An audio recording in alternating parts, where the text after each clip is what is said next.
जब वो साधु, जब वो सन्यासी तपस्वी चले जाता है, तब हमारे स्मरण में आता है कि हमने उस हीरे को पहचाना, हमने उसको जाना नहीं।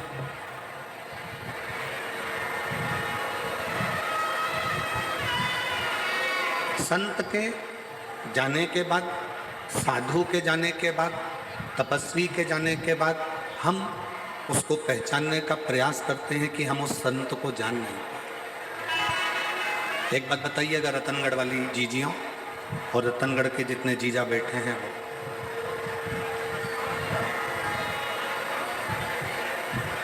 दीपक जल रहा है, दीप जल रहा है, उसको घी की जरूरत है। अब जलते हुए दीपक को घी की जरूरत पड़ती है।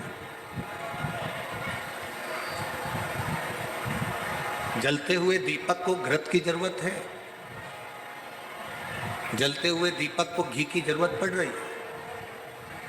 और अगर वो दिया बुझ गया, वो दिया समाप्त हो गया, उसका प्रकाश चले गया, वो दीपक बुझ गया, फिर उसमें कितना भी घी डालो, कितना भी घृत उस दिए में डाला जाए, उसके लिए जरूरत पड़ेगी क्या? जम के बोलो जरा। अगर दीपक जल रहा है, दीप जल रहा है, दीपक प्रकाशित है, तो उसमें घी की जरूरत पड़ती है और घी उसमें डाला जाता है। दीप बुझने के बाद, दीपक का प्रकाश जाने के बाद आप उसमें कितना भी घी डालिए, कितना भी घृत डालिए, उसकी कोई मूलता नहीं,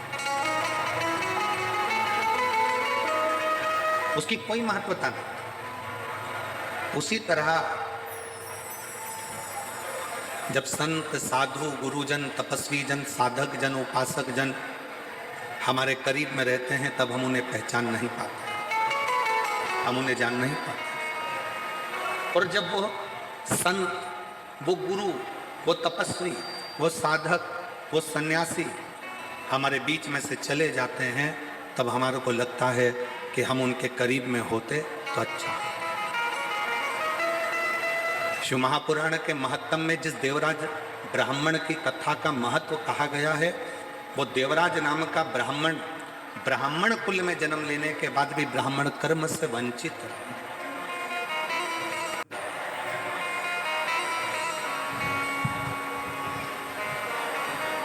अपने कुल में, अच्छे कुल में जन्म लेने के बाद भी वो ब्राह्मण कर्म से वंचित रहे।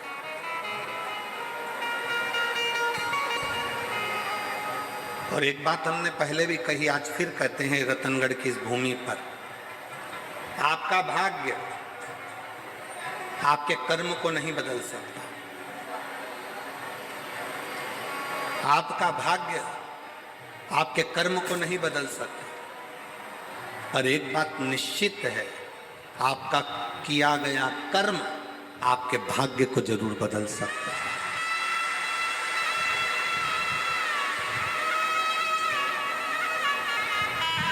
भाग्य कर्म नहीं बदलेगा।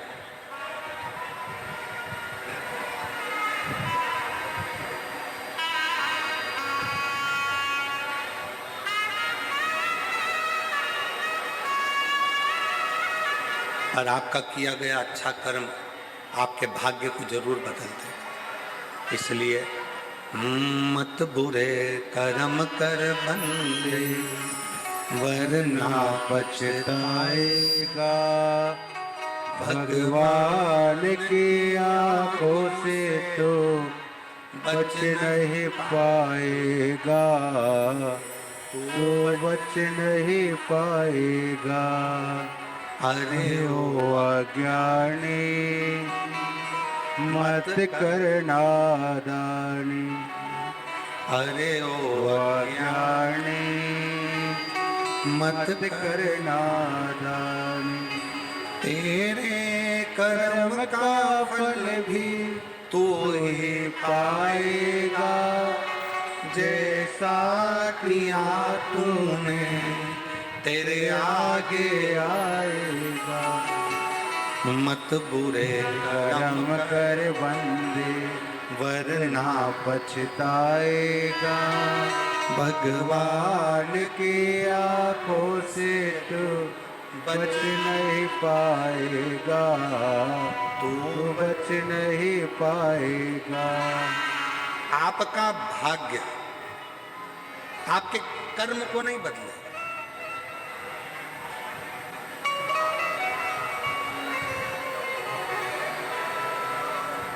पर आपका कर्म आपके भाग्य को बदल कर रख देगा। श्रेष्ठ कर्म करो।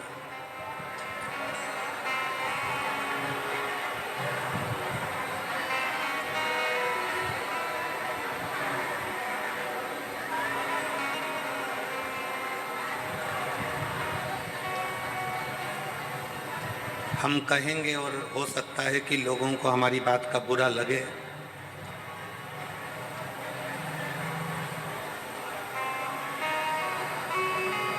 पूर्व में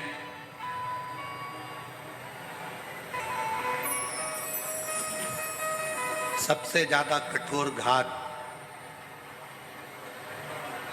सनातन धर्म को तोड़ने के लिए 3 चीज पर किया गया था।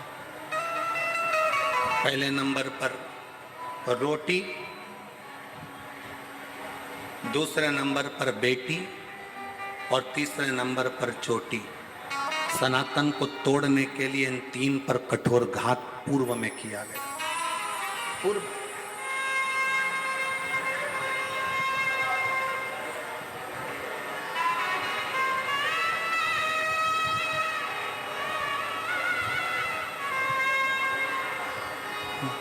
बड़ा विचित्र कठोर घात किया था। इसलिए सनातन धर्म की मजबूती के लिए बेटी, रोटी और चोटी, इन 3 को बचाने का प्रयास करो तो सनातन धर्म अपने आप मजबूत होते चले जाए। और मेरा बेटियों से निवेदन है, जितनी मेरी बेटियां बैठी हैं, जितनी मेरी रतनगढ़ की मेरी बेटियां जितनी विराजमान हैं, उन बेटियों से निवेदन करूंगा, तुम्हारे माता पिता ने तुम्हें परवरिश करने में कोई कमी नहीं रखी है। तुम्हारे माता पिता ने, और जितने आस्था चैनल पर सुन रहे हैं, जितने फेसबुक यूट्यूब पर कथा श्रवण कर रहे हैं, उनसे भी कहूँगा, मेरी बेटियों, तुम्हारे माता पिता ने तुम्हारी परवरिश करने में, तुम्हारी पढ़ाई कराने में, तुम्हें बड़ा करने में, तुम्हें वस्त्र पहनाने में कोई कमी नहीं रखी। अच्छे कॉलेज में भेजने में कोई कमी नहीं रखी। तुम्हें छोटे से गाँव से उठाकर जयपुर तक, जोधपुर तक पढ़ने के लिए भेजा। पर मेरी बेटियों से निवेदन है, अपने माता पिता का सिर मत झुकने देना, उनके संस्कारों का स्मरण करते।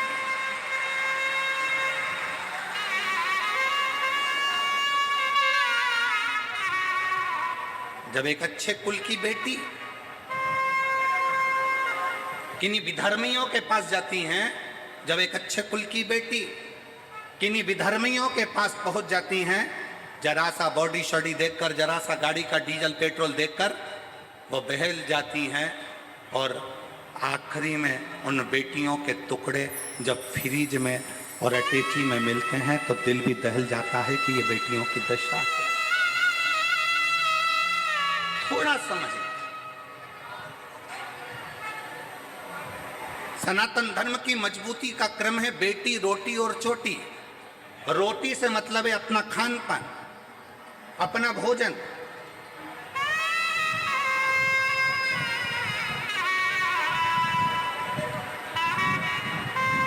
आज हम किस तरह का भोजन ग्रहण कर रहे हैं ये सब जानते हैं। आज हम कैसा अन्न भाग ग्रहण कर रहे हैं सारी दुनिया जानती है।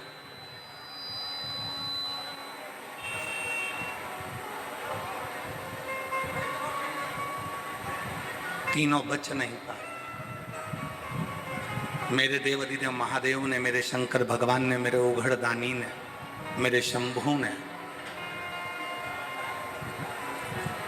मेरे शिव ने, जब अमरनाथ जी की गुफा में माता पार्वती जी को लेकर मेरे शंकर भगवान अमरनाथ की गुफा में अमर कथा कहने के लिए बैठे हैं।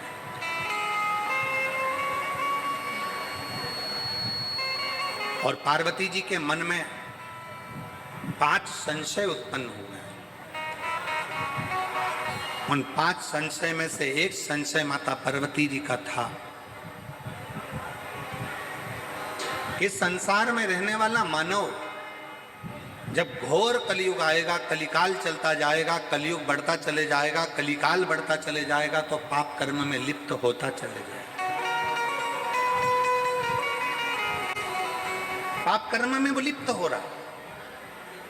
संसार में ऐसा कलिकाल में कोई जन्म नहीं लेगा जिससे हाथ से, जिसके शरीर के द्वारा, जिसकी वाणी के द्वारा, जिसकी चित्त वृत्ति के द्वारा, जिसके नयन के द्वारा, जिसके हृदय के द्वारा, जिसके श्रवण के द्वारा पाप कर्म ना हो। ऐसा कोई नहीं जन्मा।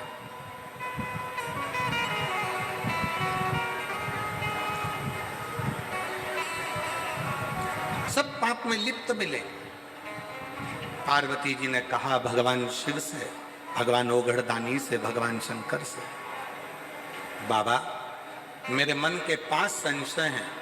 इन 5 संशय में से पहला संशय है कली काल में जन्मे मनुष्य की व्यथा किस चीज से मिटेगी।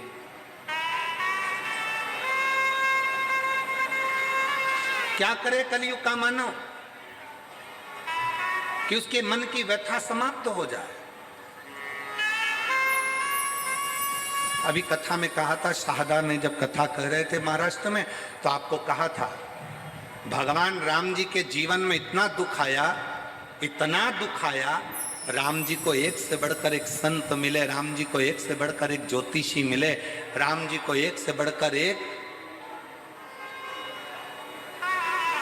दूरदृष्टि से देखने वाले संत, साधु, तपस्वी, साधक सब मिले, पर राम जी ने किसी को अपना हाथ दिखाकर ये नहीं पूछा कि मेरा भाग्य क्यों गड़बड़ है।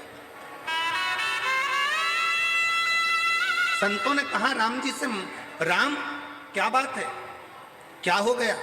राम जी ने एक भी संत से, एक भी ऋषि से, एक भी साधु से, एक भी सन्यासी से, एक भी तपस्वी से, एक भी साधक से, मेरे राम जी ने ये नहीं कहा कि मेरी हाथ देखकर बता दो, मेरा भाग्य देखकर बता दो, मेरे पिता के प्राण चले गए, मुझे अयोध्या छोड़ना पड़ी, मुझे अपनी माता पिता का त्याग करना पड़ा, मैं चलते चलते वन में आया तो मेरी पत्नी भी चली गई, इतना दुख कि मुझे 14 वर्ष तक ये दुख भोगना पड़ रहा है, मेरे दुख का कोई हल हो तो बताओ। राम जी ने एक भी संत से, एक भी साधु से, एक भी सन्यासी से, एक भी तपस्वी से, एक भी साधक से अपना हाथ दिखाकर अपना भाग्य नहीं पूछा। राम जी ने कहा जीवन में बहुत समस्या है, पर उसका एक हल निश्चित है, और वो हल कौन सा है, जो तुलसी बाबा ने भी अपनी रामचरितमानस में लिखा कि कलयुग केवल नाम आधारा। तुलसी बाबा ने भी अपनी रामचरितमानस में लिख दिया कि कलयुग में केवल एक नाम की आधारशिला है। राम जी ने पूछा कोई ऐसा कर्म बता दीजिए, कोई क्या बताए। हाथ में भाग्य देखकर राम जी ने ये नहीं पूछा कि मेरा दुख क्यों आ रहा है, तकलीफ क्यों आ रही, कष्ट क्यों आ रहा है, कितने साल तकलीफ रहेगी, कितने साल दुख रहेगा, ये कितने साल भोगना पड़ेगा, ये राम जी ने नहीं पूछा। राम जी ने तो जाते से प्रणाम कर कर ऋषियों ने पूछा राघव आपको क्या चाहिए। राम जी ने कहा मुझे शंकर की कथा का रसतत्व ग्रहण करा दो, क्योंकि मेरे जीवन की व्यथा को शिव कथा समाप्त कर सकती, मेरे जीवन की व्यथा को केवल शिव कथा समाप्त कर सकती। और मेरी जीजियां, जितनी रतनगढ़ की मेरी बहनें बैठी हैं, जितने मेरे जीजा बैठे हैं, जितनी बेटियां बैठी हैं, जितने बेटा बैठे हैं, जितनी मेरी माताएं बैठी हैं, आपसे निवेदन करूंगा, कार्यकर्ता अपना काम करेंगे, चिल्लाएंगे भी, सीटी भी बजाएंगे, बोलेंगे भी, तुम्हारे पास में खड़े होकर बातचीत भी करेंगे। आपका एक काम है, सिर पे पल्लू लेके उसके पांव पड़ करके देना। मैं 2 घंटे 3 घंटे मुझे कथा सुन लेने दे, इसके लिए मैं तरस रही थी और इंतजार कर रही थी इस कथा के लिए। मुझे सुनना, केवल श्रवण करना।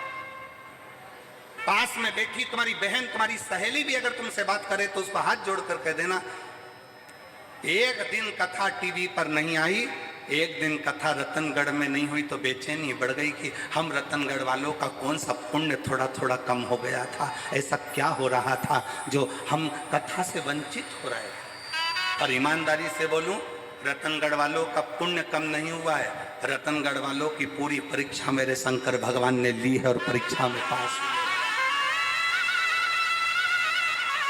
पुण्य कम नहीं हुआ, रतनगढ़ वालों का पुण्य 4 गुना बढ़ा, उनकी बेचैनी 4 गुना बढ़ी, उनकी परीक्षा 4 गुना बढ़ी। और वो एक लाइन कहते हैं ना, तुझसे मिलने के लिए तेरी कसम, एक मुलाकात पूरी इंतजार करते रहे। अपने अपने छोराओं से कहा, देखो जरा मोबाइल पे, देखो जरा कथा हो रही क्या, देखो जरा कथा हो रही है क्या, देखो जरा कथा हो रही है क्या, देखो जरा कथा हो रही है क्या।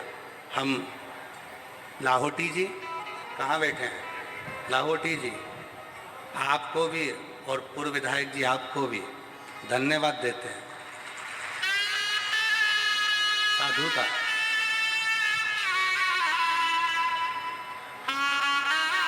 लाहौटी जी, अगर कोई दूसरा जजमान होता ना तो हार गया होता।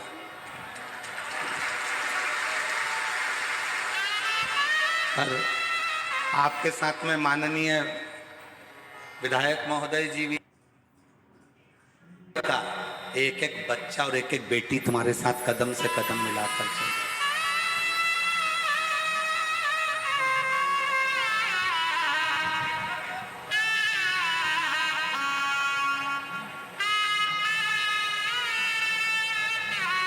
और मेरे भोले तेरा सहारा है, मेरे भोले तेरा सहारा है, मेरी नैया का तू किनारा है, मेरी नैया का तू किनारा है। मेरे बाबा तुझे पुकारा है, मेरे बाबा तुझे पुकारा है, मेरी नैया का तू किनारा है, मेरी नैया का तू किनारा। राम जी ने कहा कि मुझे शिव की कथा सुना दो तो मेरी व्यथा समाप्त हो जाएगी। बस यही कथा शिव पुराण की कहती है। आपको जो 5 दिन मिले हैं, इस कथा को इतने प्रेम से सुनना कि तुम्हारे जीवन का सारा दुख, सारी व्यथा समाप्त हो जाए और शिव तुम्हारी झोली में खुशियां भर दे। बोल बम का नारा है, इतना धीरा बोलेगे तो कल्याण तुम्हारा। बोल बम का नारा है, श्री शिवाय।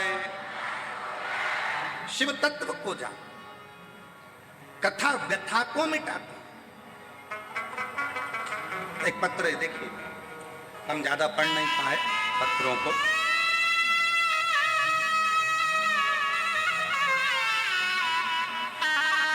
मेरा नाम निरमा कंवर है, मेरे पति का नाम श्रवण सिंह है, जिला जालोर, तहसील सायला, गांव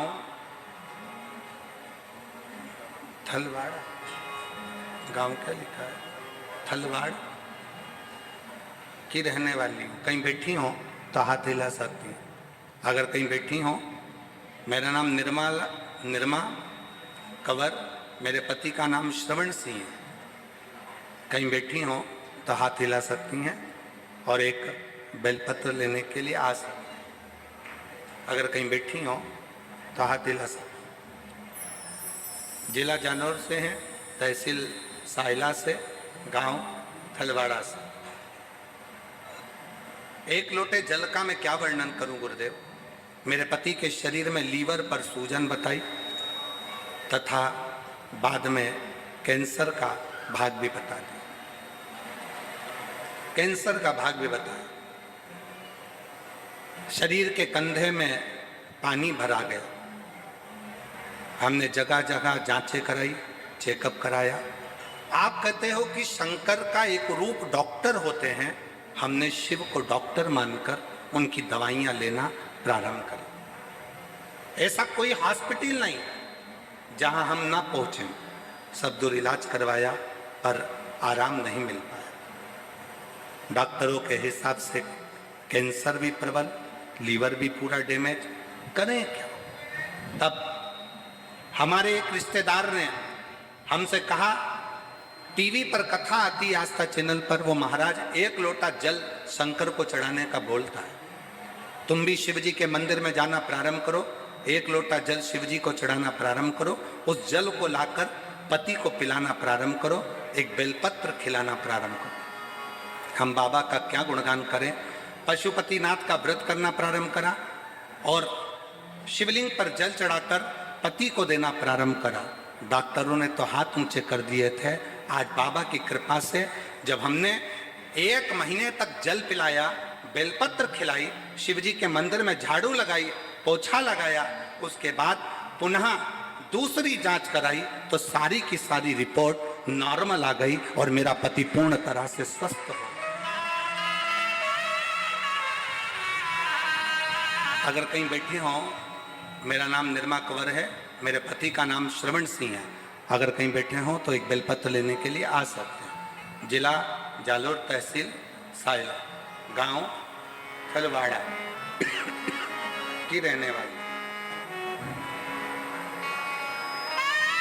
एक लाइन लिखी है एलईडी पर, आप लोग एलईडी पे चल रही है, एलईडी पर पढ़ सकते हैं और आस्था चैनल पर पढ़ सकते हैं। अगर हम पूर्ण विश्वास के साथ बाबा को बुलाते हैं तो बाबा आता जरूर है और दुख मिटाता जरूर। एक विश्वास, एक भरोसा।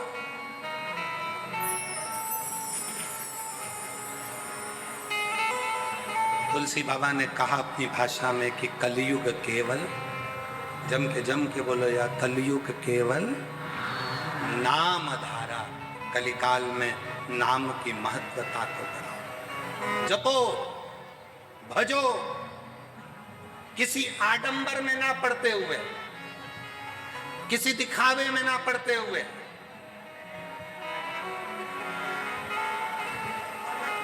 गलत जगह पर अपनी बुद्धि और चित्त को ना ले जाते हुए अपने मन को शिव में लगाने का प्रयास करो। शिव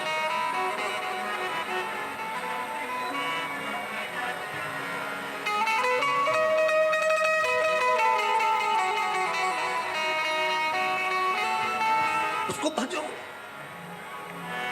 आप कथा सुनने के लिए बैठे हो, लाखों की संख्या में आप लोग आए हो, कथा श्रवण करने के लिए बैठे हो। आस्था चैनल पर भी कथा श्रवण कर रहे हो, मोबाइल पर भी कथा सुन रहे हो, पंडाल में बैठकर भी कथा सुन रहे हो। जब अपने घर से आप कथा के पंडाल के लिए चलना, तब ये विचार कर कर चलना कि बाबा मेरे दुख को तुझे काटना है, मैं तेरे आश्रित होकर, तेरी शरणागति लेकर, तेरा भजन करने के लिए, तुझे पुकारने के लिए आ रही हूँ। मेरी सामर्थ्यता नहीं, क्योंकि मेरा दुख प्रबल, दुख प्रबल।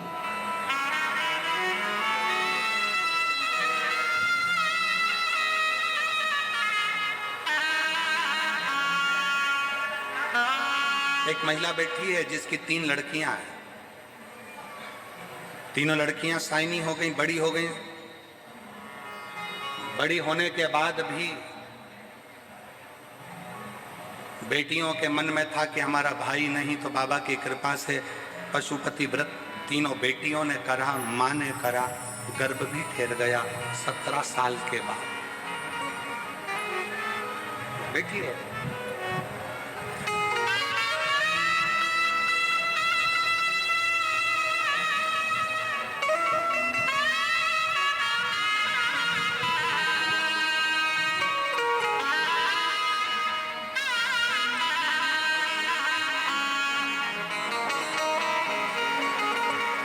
सबसे पहले मैं लाहौटी परिवार का धन्यवाद देना चाहती हूँ, जिन्होंने रतनगढ़ में शिव महापुराण की कथा को करवाकर हम सभी को शिव जी से मिलन करवाए। मेरा नाम नर्मदा स्वामी, पति का नाम तपेश्वर स्वामी है। मैं गांव सातड़ा, जिला चुरू की निवासी हूँ। मेरी शादी 2008 में हुई थी। कहीं बैठी हो तो आप आ सकती हैं, एक बेलपत्र लेने के लिए आ सकती हैं, और अगर बच्चा साथ में आया हो तो उसको भी ला सकती हैं। आती हैं, आ जाइए, आ जाओ। मेरा नाम नर्मदा स्वामी, पति का नाम तपेश्वर स्वामी, चुरू जिला, गांव सातड़ा से। बेटियां हैं 3। सबने मिलकर पशुपतिनाथ का व्रत एक पुत्र की कामना से, पर गर्भ में, बच्चे दानी में छोटी छोटी बहुत सारी गठाने थी, जिन गठानों के कारण बस संतान का सुख नहीं मिल सकता था। डॉक्टर ने कह दिया गर्भ अगर ठहरेगा तो ये गठानों के कारण तुम्हारा बच्चा पूर्ण नहीं होगा, इसको गिरा दीजिए। अब इतने साल के बाद बच्चा ठहरा है, फिर कैसे गिरा दे? गठान भी गर्भाशय में ढेर सारी। डॉक्टर ने कहा पहले इसका ऑपरेशन कराओ, फिर बच्चे को जन्म। तब आपकी कथा चैनल पर घुमाते घुमाते श्रवण करना प्रारंभ करी, और कथा सुनते सुनते बाबा से विनय करा, निवेदन करा कि गर्भ में जितनी गठाने हैं गर्भाशय में वो सब गल जाए। बाबा की कृपा से जल चढ़ाना, शिव जी के मंदिर जाना, श्री शिवाय नमस्तुभ्यम जपना, पंचाक्षर मंत्र नमः शिवाय जपना, षडाक्षर मंत्र ओम नमः शिवाय का जाप करना निरंतर चालू रखा, और बाबा की कृपा से मेरा गर्भ ठहर गया, और गर्भ में जितनी गठाने थी वो सारी गल गई। और बाबा की कृपा से 17 साल के बाद 30 अगस्त 2024 को मेरे घर में पुत्र रत्न की प्राप्ति हुई। मैं बाबा को यहाँ प्रणाम करता हूं। एक विश्वास, एक भरोसा,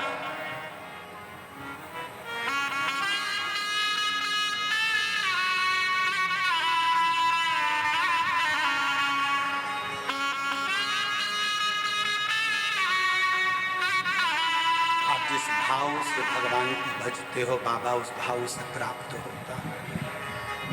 जो जैसी भावना, सब गाइए, सब बोलिए। मुझे उम्मीद है मेरी रतनगढ़ की जीजियों को टीवी पर सुनते सुनते कथा की एक एक लाइन का स्मरण है। विश्वास है मेरा, आप भी बोलिए। जो जैसी भावना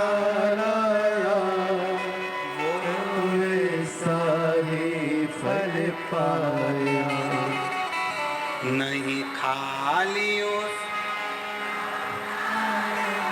जो मन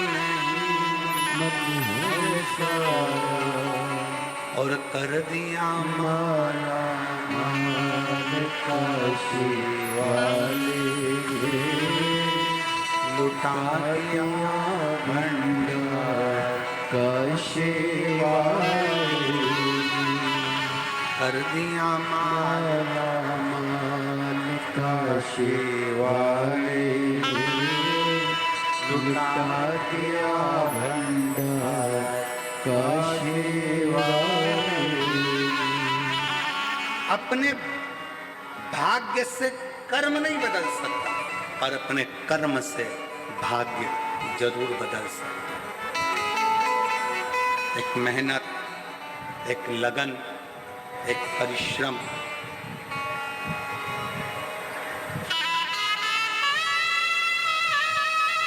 दो चीजों पर कभी भरोसा मत करो।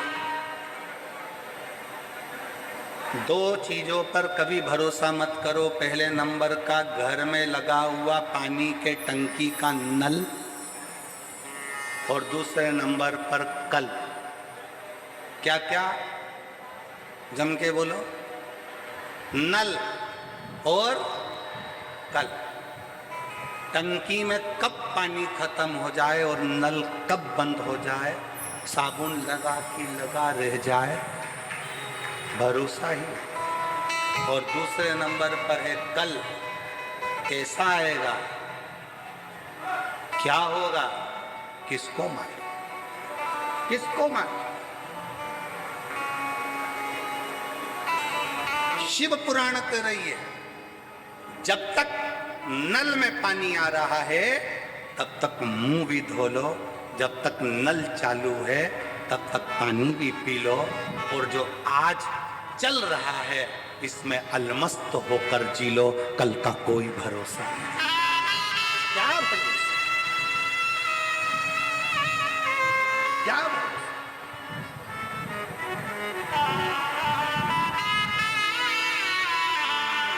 हर पल हर घड़ी हर क्षण शंकर भगवान की कथा कर रही है। भगवान शिव माता पार्वती जी से करे, पार्वती जी कलिकाल में, कलयुग में आपका संशय है, 5 संशय में से पहला संशय तुम्हारा कि इस कलिकाल से हमें, इस कलयुग में हमारे संशयों की, हमारी समस्याओं की मुक्ति कैसे हो। तो कहा केवल कथा हमारे संशय को समाप्त कर देती है।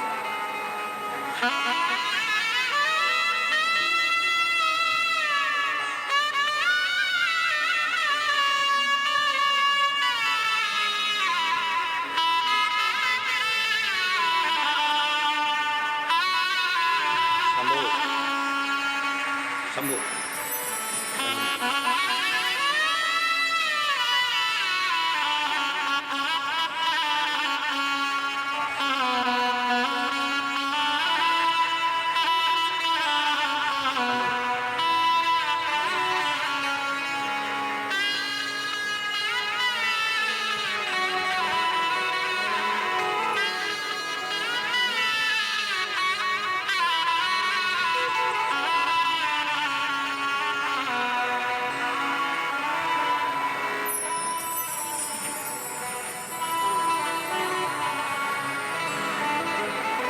डॉक्टर ने कह दिया था कि गर्भ में गठाने ज़्यादा हैं, बच्चे को गिरा दो, पर शिव का चढ़ाया गया 1 लोटा जल सारी समस्या का हल। शंकर की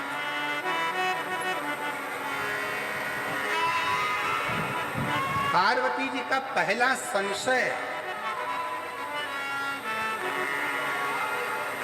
माँ जगत जननी जगदम्बा अम्बा पार्वती जी का संशय, संशय।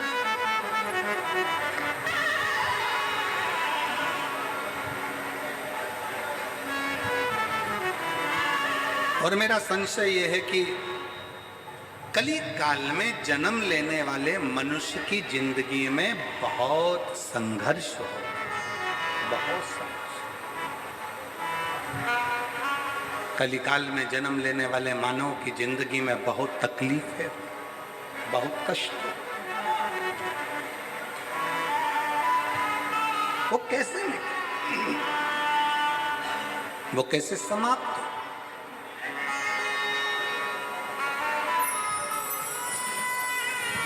उसका एक तरीका मेरे शंकर भगवान ने कह दिया, सुनो पार्वती,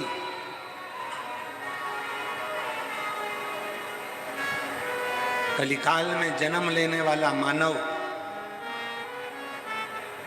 जब पूर्ण समर्पण के साथ मुझे भजेगा, पूर्ण समर्पण के साथ,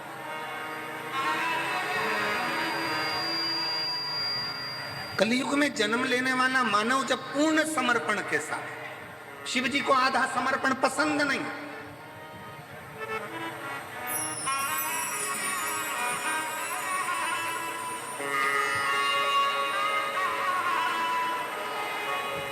किसी भी देवता को आधा चावल का दाना चढ़ेगा स्वीकार कर लेंगे, आधी वस्तु चढ़ेगी स्वीकार कर लेंगे, पर केवल एक देवाधिदेव महादेव ऐसे हैं जिन्हें बहुत सारा नहीं चाहिए। चावल का अगर एक दाना भी तुम चढ़ा रहे हो तो वो पूर्ण चाहिए, पूर्ण, उसमें अधूरा नहीं चाहिए। इसलिए पशुपतिनाथ का जो व्रत होता है अगर माताएं पशुपतिनाथ का व्रत करती हैं तो पशुपतिनाथ के व्रत का एक नियम बड़ा प्रबल है कि आपने पशुपतिनाथ के व्रत के लिए जो प्रसाद बनाया है, खीर बनाई या सीरा बनाया, हलवा बनाया, या आपने मीठा भात बनाया, या आपने चूरमा बनाया, या आपने लड्डू बनाया, या जो भी सामग्री आपने प्रसाद में बनाई है, वो प्रसाद में जितनी सामग्री कढ़ैया में बनाई है वो कढ़ाई की पूरी सामग्री मंदिर जाती है। उसमें से ऐसा नहीं कि मैं आधी सामग्री मंदिर ले जाऊं, उसके 3 हिस्से कर दूंगी, भगवान को भोग लगा दूंगी और आधी सामग्री बच्चों के लिए छोड़कर चली जाऊं ना, भगवान उसको स्वीकार नहीं करते। शिव को पूर्ण चाहिए। आधा समर्पण मेरे शंकर को प्रिय तो नहीं है, पूर्ण समर्पण।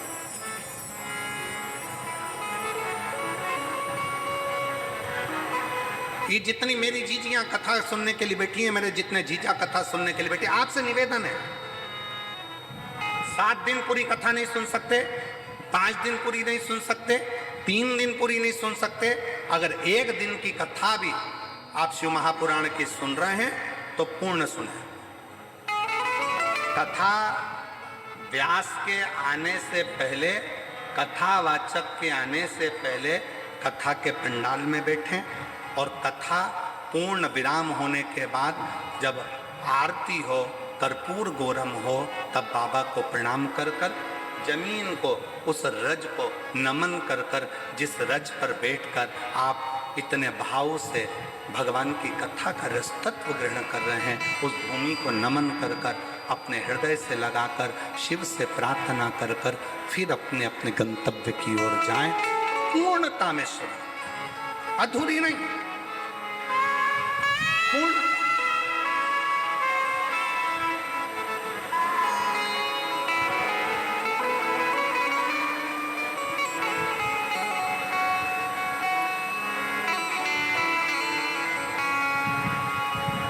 और जब हम पूर्णता में कथा का रस तत्व ग्रहण करेंगे तो शिव पूर्णता में देगा।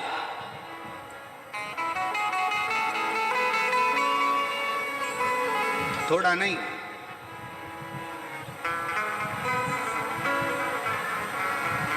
देवता देते हैं पल्ला झाड़ कर और महादेव देते हैं छप्पर फाड़ कर, थोड़ा नहीं देता। मेरा ओ घड़दानी, मेरा शंकर, मेरा त्रिकालदर्शी, मेरा कैलाशी, मेरा विनाशी, मेरा शिव, मेरा त्रिपुंड धारी, त्रिशूलधारी, त्रिनेत्रधारी, त्रिलोकी का नाथ मेरा शंभु जब भी देता है, थोड़ा बहुत नहीं देता, बहुत।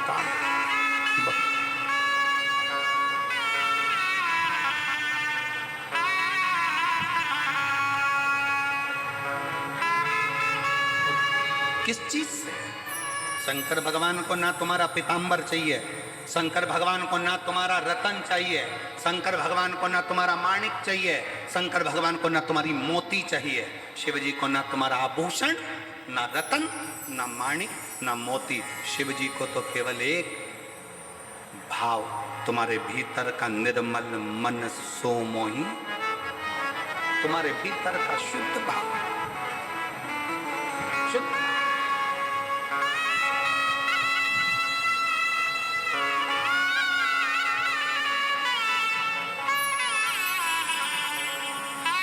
इसी राजस्थान की मीरा माँ, मीराबाई,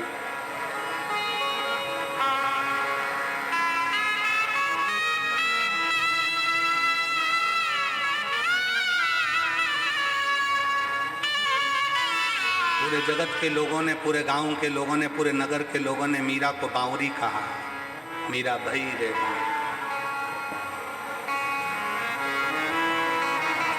और समझाए कौन? ज्यादा धन मिलता है तो लोग पागल होते हैं, बहुत ज्यादा प्रेम होता है तो लोग पागल होते हैं, और जिसको स्वयं गिरधर गोपाल मिल गया हो तो वो पागल नहीं हो सकता क्या? जरा विचार करिए।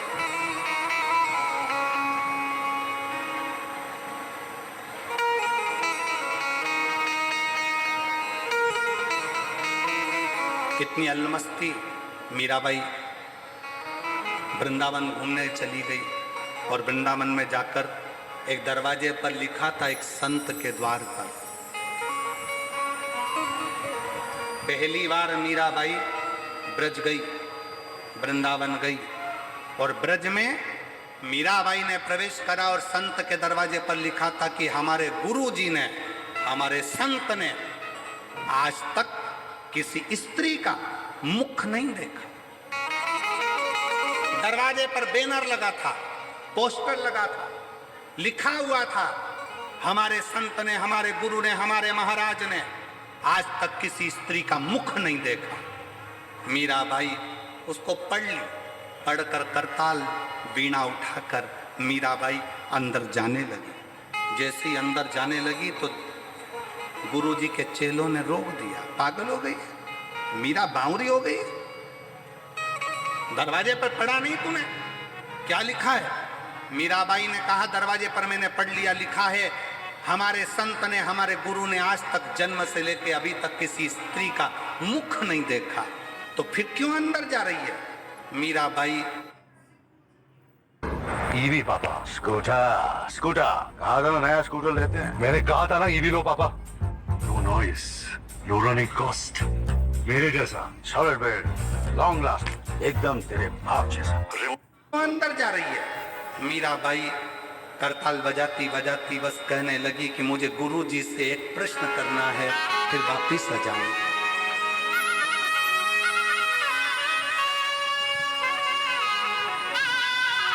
केवल एक प्रश्न।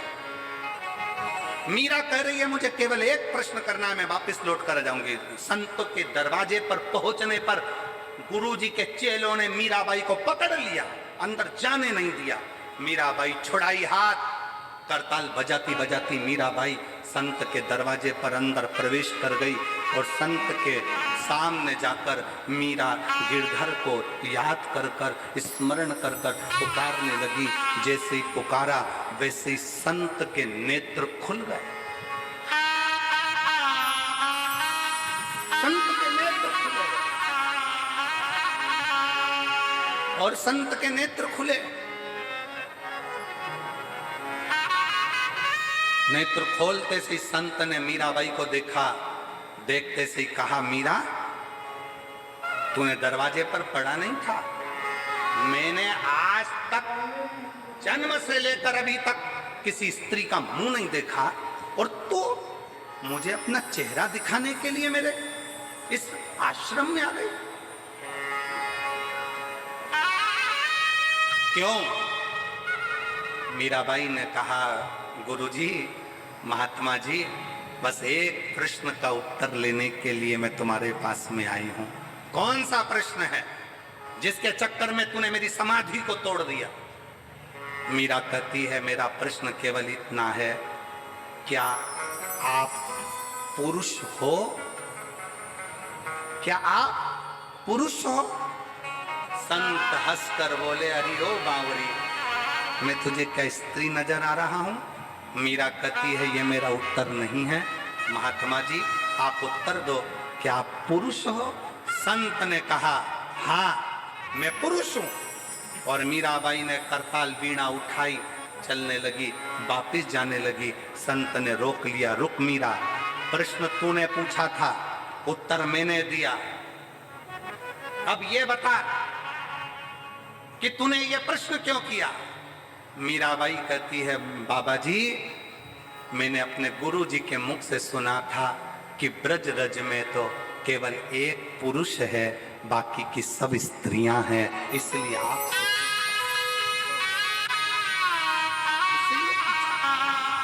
ब्रज की भूमि में केवल एक पुरुष है और वो कृष्ण है, बाकी की सब गोपियां हैं और आप कहते हो कि मैं पुरुष हूं। अगर आप पुरुष हैं तो फिर कृष्ण आपको कभी नहीं मिल सकता, क्योंकि कृष्ण तो गोपी का जब भाव हृदय में आता है तब कृष्ण मिलते हैं, तब कृष्ण।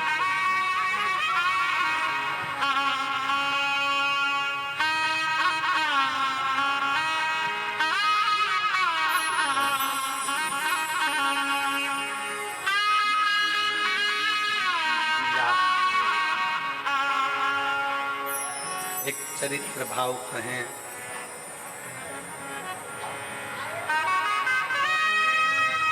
पंद्रह वर्ष मीराबाई ब्रज में रही। कितने वर्ष? जम के बोलो जरा, जम के। 15 वर्ष मीराबाई ब्रज में रही। 15 वर्ष पूरे ब्रज में घूम कर आना, पूरे ब्रज का दर्शन कर कर आना। और निधि वन के पास में मीराबाई की हवेली है। एक बार पूरा ब्रज घूम लेना और एक बार निधि वन के पास में दरवाजे पर लिखा है मीराबाई की हवेली। 15 साल मीराबाई उस हवेली में रहकर कृष्ण को पुकारती थी। मीरा की आंख से आंसू बहते थे और कृष्ण पास में बैठकर आंसुओं को पोंछते थे। वो भारत की भूमि पर केवल एक ही स्थान है, वो मीरा की हवेली है। और मेरा विश्वास कहता है रतनगढ़ के लोग वहां होकर आए होंगे, मेरा भरोसा कर। कौन कौन गए हो वहां? ब्रज में मीराबाई की हवेली में कभी पांव रख कर देखना। ब्रज में निधि वन के नजदीक में कभी मीराबाई की हवेली में जाकर देखना। मीराबाई की हवेली में जब आप जाओगे, सीढ़ी चढ़कर जब आप उसकी हवेली में, मीराबाई की हवेली में जब पहुंचोगे, आपको ऐसा लगेगा कि पास में से कोई गिरधर, कोई कृष्ण, कोई पुकारता हुआ आ रहा है और हमसे मिलकर जा रहा है। मिलकर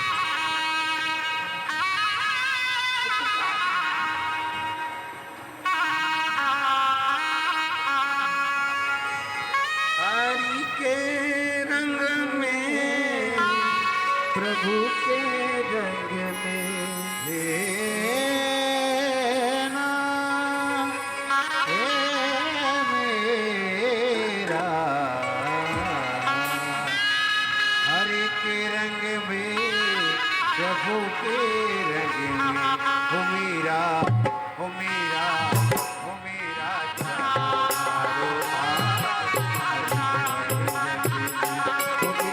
जागो तारे बाग हरि का रंग में, हरि के रंग में, प्रभु के रंग में,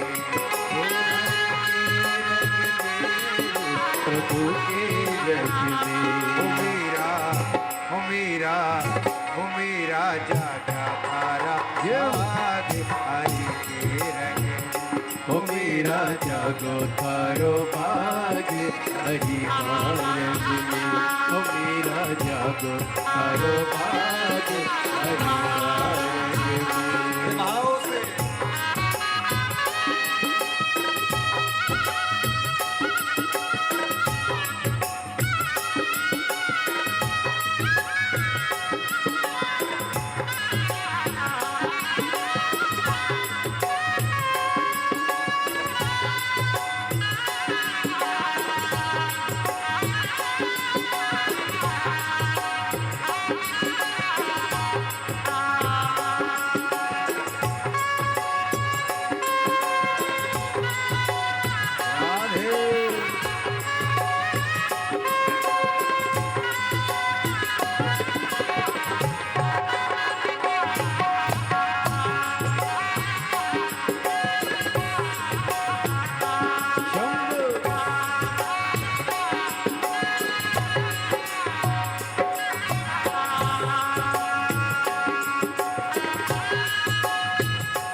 जो मीरा तेरा जहर पिया लो रानो भेद जो मीरा लिया जहर पिया लो रानो भेद जो मीरा लिया जहर पिया लो रानो भेद जो मीरा लिया कर चढ़ना मत पी गई रे चढ़ करना मत पी गई रे तुम जानो मिलना ओ मीरा ओ मीरा ओ मीरा जागो तारो हाथों से ताली से बजाओ। रंग में ओ मीरा जागो तारो हरि का रंग ओ हरि का रंग मेरे प्रभु का रंग में हरि का रंग मेरे प्रभु का रंग में मेरा जागो तारो भाग हरि का रंग में ओ मेरा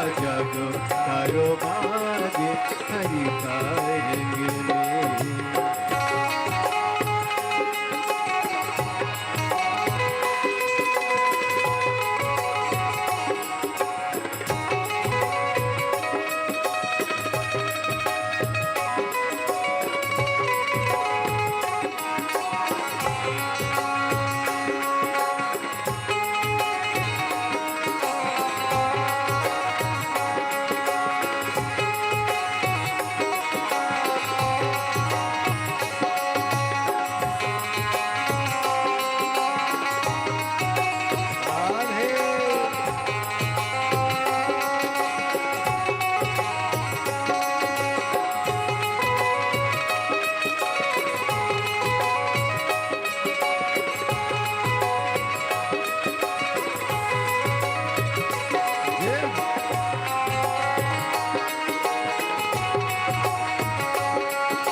जो मीरा ने रानो दे जो मीरा ने खोल पिटारो देखने लागी खोल पिटारो देखने लाग बन गए ढोलक हार ओ मीरा ओ मीरा ओ मीरा जागो तारो भाग हरि का रंग में ओ मीरा जागो तारो भाग हरि का रंग में हरि का रंग मेरे प्रभु का रंग में ओ हरि का रंग मेरे प्रभु का रंग में ओ मेरा